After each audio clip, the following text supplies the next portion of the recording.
to embroider the cast on stitch, which is this kind of like wiggly stitch right here that has a little ridge on the top.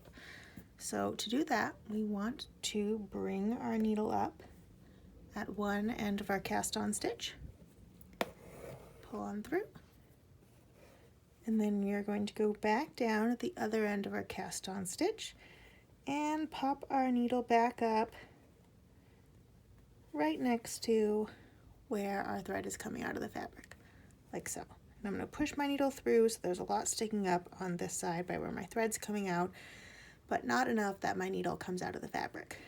Then I like to put my finger under the needle here, and then this thread that is coming out of the fabric, I'm going to make a loop and then place that loop onto my needle and gently tug so it's nice and tight.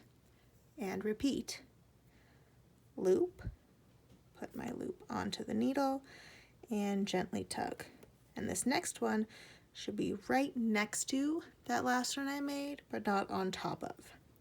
So loop onto the needle and tug it on down. And I want to make enough cast on stitches to fill in this space right here. So keep on going.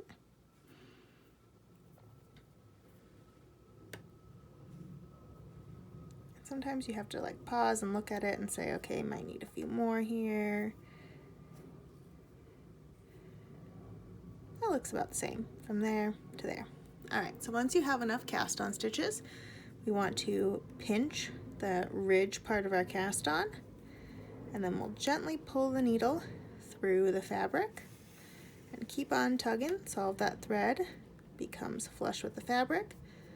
And then I kind of pinch the ridge and pull my thread down toward the end where my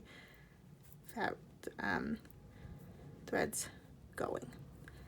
And then once my cast on stitch is flush with the fabric here, I just bring my needle back down at that end where my thread is pointing. That is our cast on stitch with that fun little ridge right there.